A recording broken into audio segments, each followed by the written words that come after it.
सूरज गुरूब होते ही जैसे शवाल का चांद नजर आया तो हर तरफ ईद मुबारक की सदाएं गूंजने लगीं। मगर बेचारी नूरी के लिए ये खुशी का मौका उदासी और गमगीनी लेकर आया। नूरी को अजीब रोग था कि पूरी रात उसने तड़पते और जागते में गुजार दी। सुबह का सूरज तुलू हुआ तो चरिंद परिंद भी खुशियों के नगमे गाने लगे। आज ईद सईद का खूबसूरत दिन था। चार सू खुशियां ही खुशियां फैली हुई थीं। छोटे बच्चे और बच्चियां जर्क बर्क लिबास पहने परियों के बच्चों की मानिंद हसीन घर के सेन में खिलौनों के साथ खेल रहे थे। उनकी मासूम शरारतों और दिल फरेब अदाओं ने ईद के दिन को और भी खूबसूरत बना दिया था। घर की बड़ी औरतें मज़ेदार खाने बनाने में मसरूफ़ थीं। मर्द हजरात सफ़ेद और उजले कपड़े पहने ईद उल फितर की अदायगी के लिए मस्जिद की जानिब रवां दवां थे। नौजवान लड़कियां भी अपने आप को खूब संवारने और सजाने में लगी हुई थीं।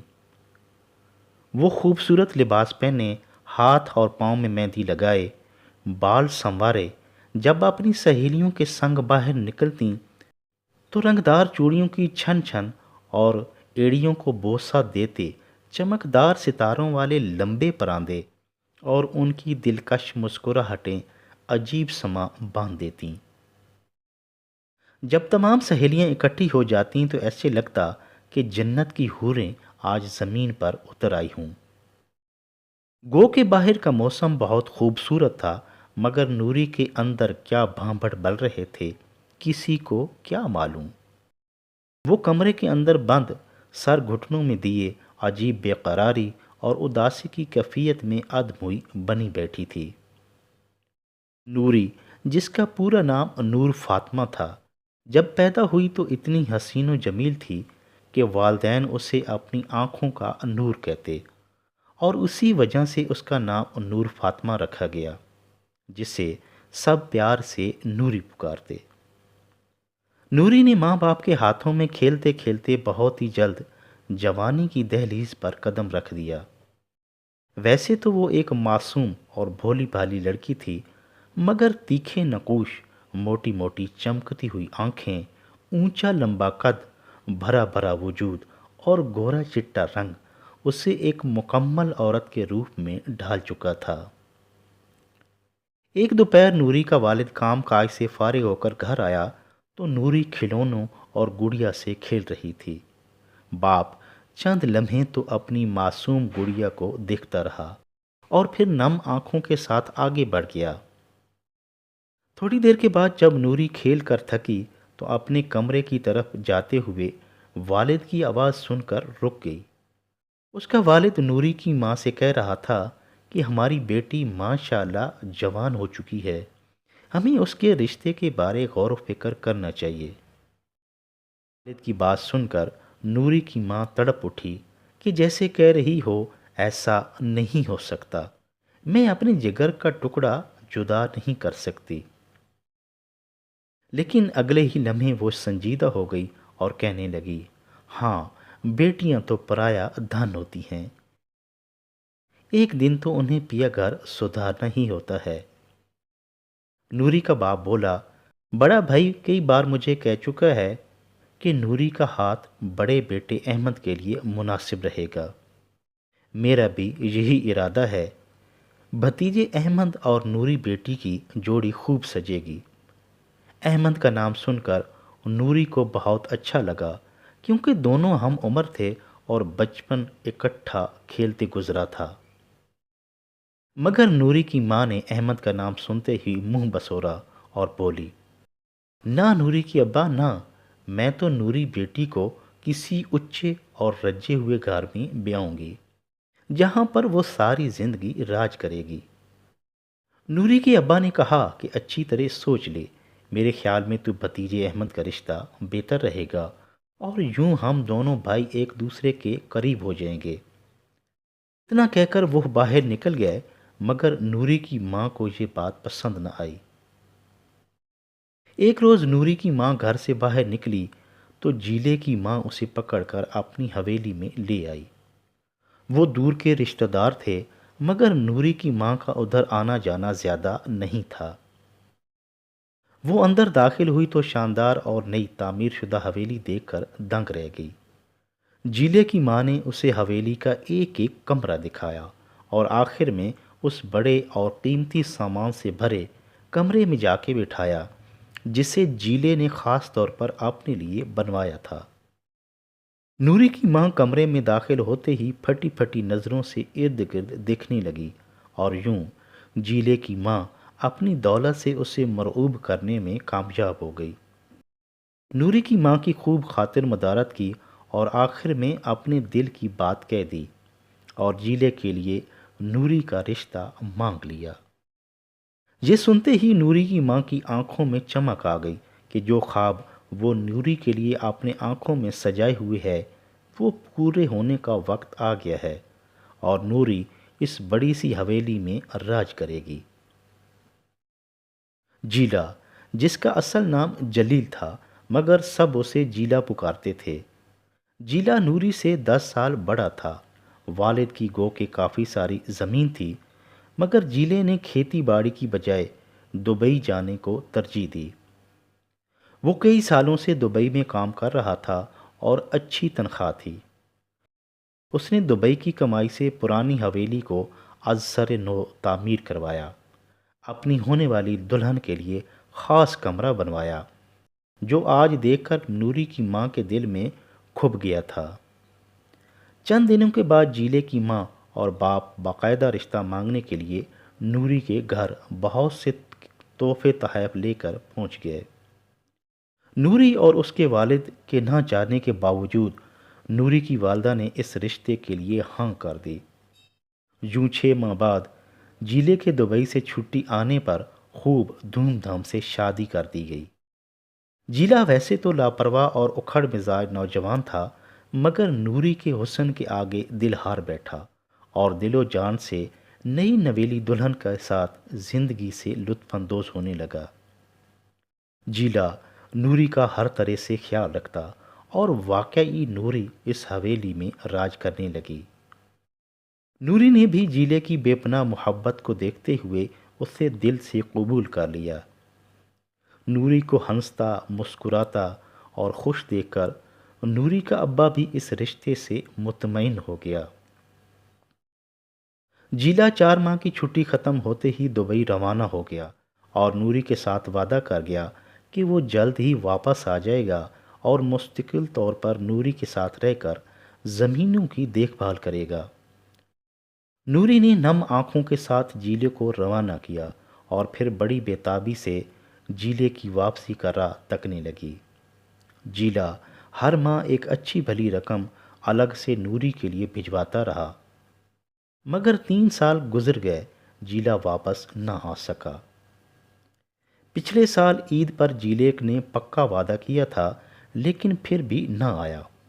سال گزرنے کے بعد اس بار تو جیلے نے یقین دہانی کروائی اور قسم بھی اٹھائی کہ ضرور واپس آئے گا، اور سچی بات تھی کہ جیلا بھی نوری کے لیے تڑپ رہا تھا مگر کیا کرتا، پردیس کی بھی اپنی مجبوریاں ہوتی ہیں، اور اوپر سے جیلے کے ابا کی بیماری پر بہت سے اخراجات اٹھ گئے۔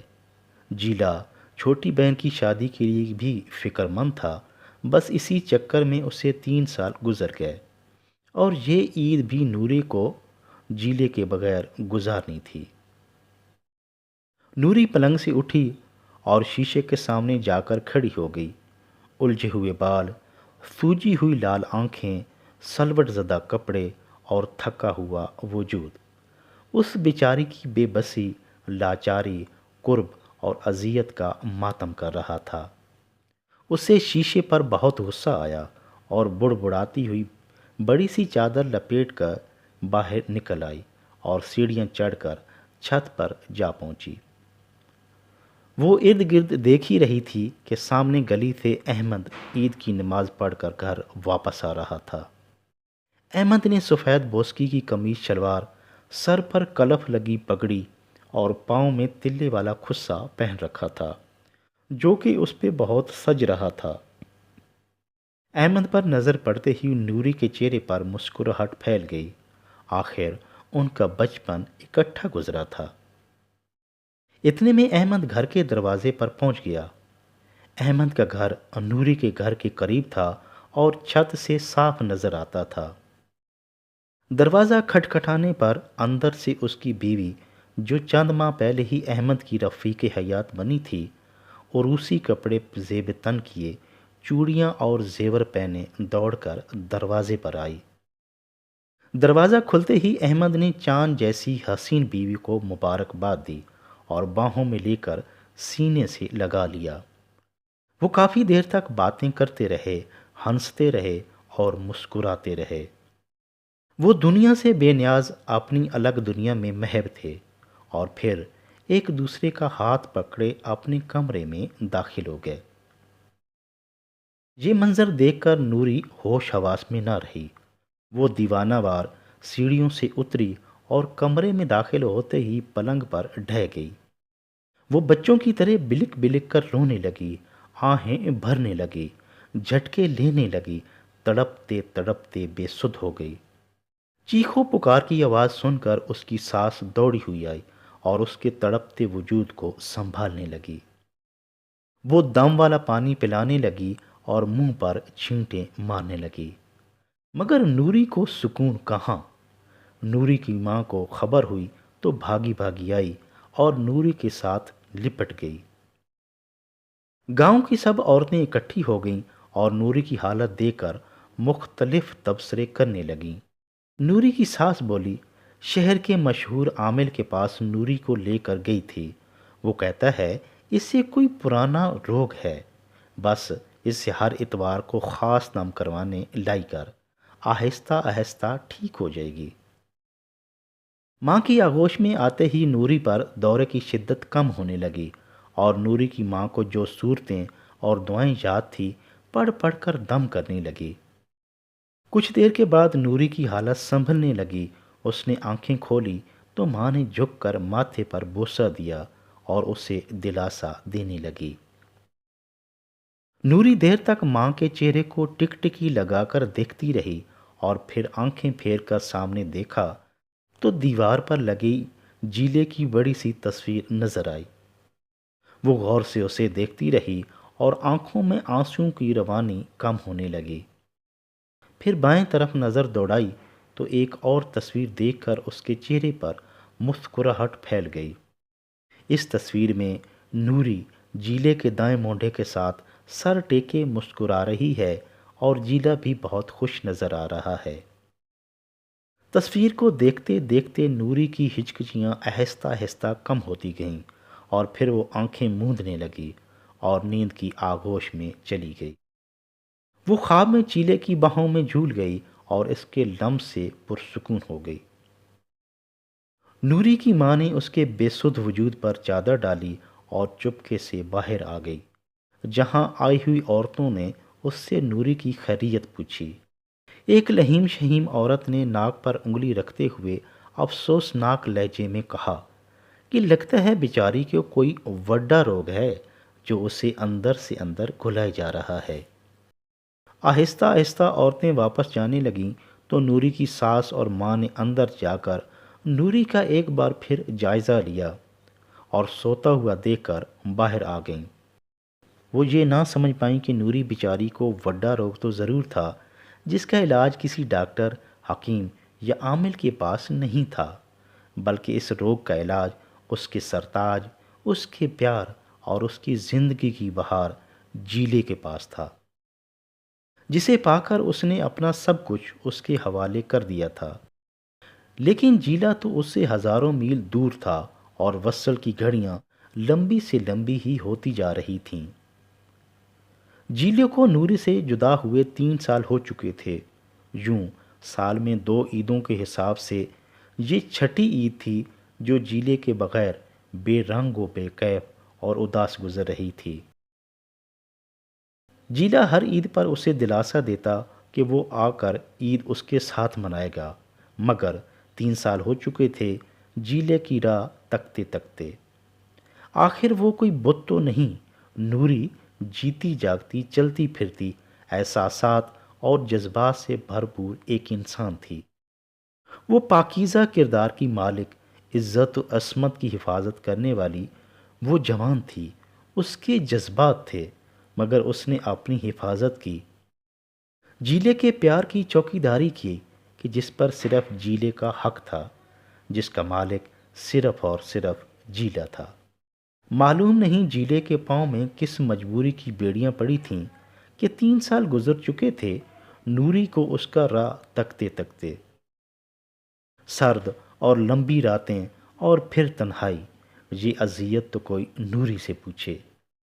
بعد دفعہ جب نوری کے جذبات بے لگام گھوڑے کی طرح مچلنے لگتے تو وہ اپنی مضبوط قوت ارادی سے کچلنے میں کامیاب تو ضرور ہو جاتی، لیکن انتظار کی سولی پر لٹکا وجود اندر سے ٹوٹ کر کرچی کرچی ہو جاتا، اور اوپر سے جب ہجر کا کالا ناگ پھن پھیلا کر اس کے نازک وجود کو ڈستا تو اس کی روح بے چین ہو جاتی، اس کا رواں رواں تڑپ اٹھتا، اسے سانس لیتے ہوئے تنگی محسوس ہوتی، وہ بے قرار ہو جاتی، بے چین ہو جاتی، ضبط کا بندھن ٹوٹ جاتا، اور وہ چیخنا چلانا اور رونا شروع کر دیتی۔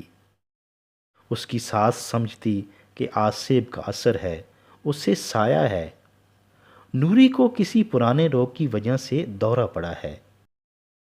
گاؤں کی عورتیں بھانت بھانت کے تبصرے کرتیں، لیکن انسانوں کے اس ہجوم میں اس کے روگ کی کوئی تشخیص نہ کر سکا۔ اس کے روگ دورے آصیب کا ایک ہی علاج تھا، بس ایک ہی علاج، اس کے پیار اور ہم سفر جیلے کا ساتھ، جو نہ جانے کس مجبوری کے تحت اپنی کل کائنات، اپنی محبوبہ، اپنا سب کچھ یعنی اپنی پیاری نوری سے کوسوں دور تھا۔ دعا کریں کہ جیلا جلد ہی اپنی نوری کے پاس واپس پہنچ جائے تاکہ بے قرار و مضطرب روح کو چین آ جائے، شکستہ دل جڑ جائے۔ اللہ کرے کہ کوئی بھی نوجوان اپنے گھر بار، والدین، محبوب بیوی اور پیارے بچوں کو چھوڑ کر پردیس کی مشقت اور قید تنہائی نہ کاٹے، کسی کی نوری کو ہجر کے صدمے برداشت نہ کرنے پڑے۔